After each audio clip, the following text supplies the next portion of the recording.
Dumako po naman tayo ngayon sa command center ng Parish Pastoral Council for Responsible Voting o PPCRV.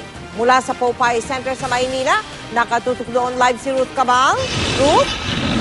Dahil sa mga oras na ito ay huminto na muna sa paglabas ng kanilang tali itong PPCRV. No? Kani-kanina lamang ay nagbigay ng pahayag ang kanilang communications director na si Ana Singson at humihingi ng paumanhin or nag-apologize siya dahil daw dun sa maling tali na una nilang inilabas. Kasi kanina nakita natin, umabot na ng halos mahigit 12 million yung tali doon sa kanilang number 1 candidate. No? Ang sinasabi ni Singson ay yung mga lumabas na bilang daw ng boto galing doon sa mga electronically transmitted election returns, hindi raw yan tugma doon sa mga actual numbers ng mga presinto na nagpadala na ng kanilang mga ERs dito sa PPCRV. Sa PPCRV Command Center nga. No? At pakinggan natin ang pahayag nitong si Ms. Singson. That has been read from the transparency server will need to be verified. Okay? The vote count seems to be too high for the number of precincts that are being read. In PPCRB, we did a very quick check of the precincts and it doesn't seem to tally with the number of voters coming out. There could be, there could be an issue with the script file.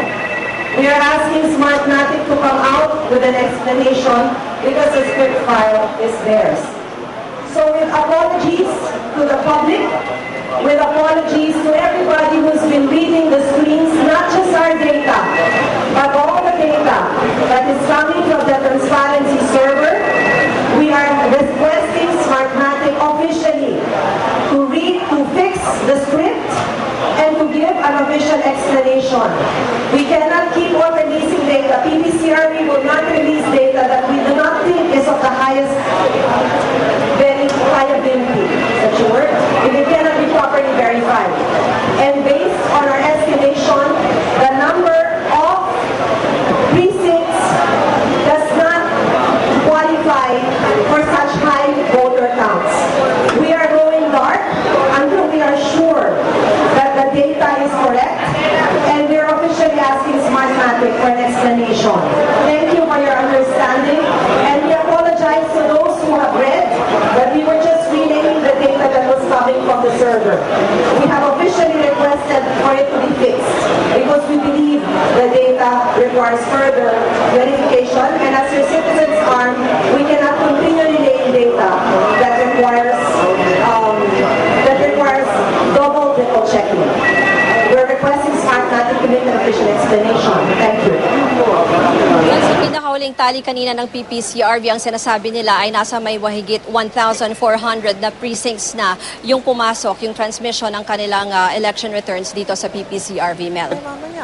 Ruth, paliwanag mo nga bakit paulit-ulit niya sinabi na hindi verified, hindi nagtatali. Ano ibig? At tinatawagan daw ang Smartmatic to issue a formal explanation on this. Ano ba nangyari talaga, Ruth?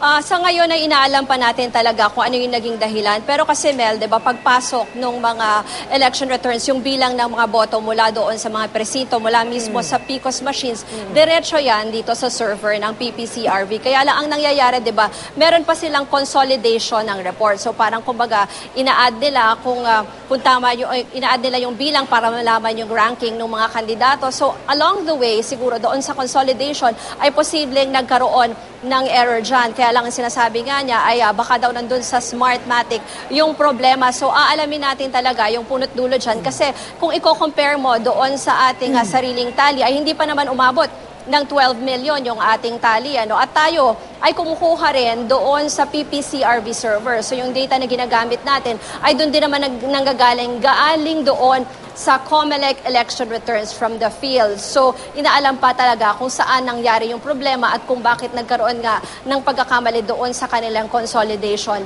ng resulta ng election. Ibig mo sabihin, Ruth, iba ang numbers na natatanggap dyan kesa dun sa numbers na natanggap ng COMELEC? Ganun ba yun? Mel, dapat kasi pareho eh. Kasi Oo nga, kaya nga. yung pagta-transmit ng election returns from the PICOS machines going to the Municipal Board of Canvassers, then going to the COMELEC central server, and then the PPCRV server. So dapat isa yan, binubuton yan ng mga Board of Election Inspectors Tapos para ipadala. simultaneous yun, yung pag-transmit, correct? Well, not simultaneous kasi hindi naman siya sabay-sabay. Kumbaga, kung ikaw yung Board of Election Inspector, nandun ka sa site, una mo munang babatuhan yung MBOC, tapos sunod na ipipress mo, transmit to central server, and then susunod na ipipress mo, ay transmit to the PPCRV server. Okay. So along the way, inaalam nila kung saan nanggaling yung problema, kung sa mismong transmission, sa consolidation. Pero ang sinasabi nga nila ay posibleng, pinapapaliwanag nila, posibleng baka sa Smartmatic, doon sa mga makina nanggaling yung problema. Okay, kaya Ruth, sa puntong ito, wala pa silang binibigay na oras, si Ms. Singson, kung anong oras maglalabas ulit ng bilang o tally diyang PPCRV. Ganun ba yun, Ruth? Sa mga oras na ito ay inaalam pa nila kung ano yung naging problema at posibleng itama nila kung saan nga galing yung problema na yan. At hinihintay rin natin kung ano yung naging tugon ng Smartmatic doon sa hinihingi nga nilang impormasyon, explanation kung ano nga yung nangyari, kung bakit lumabas na sobrang napakalaki nung bilang ng mga boto na inilabas nila sa kanilang tally kanina na hindi nga tugma doon sa bilang ng mga presinto na nag-transmit ng resulta ng kanilang botohan. Mike. Maraming salamat, Ruth Cabal, at mga kapuso, dyan lang po kayo magpapatuloy ang pag-agos ng mga balita na may kinalaman sa eleksyong 2014 sa espesyal na pagtatangal na ito ng 24 oras.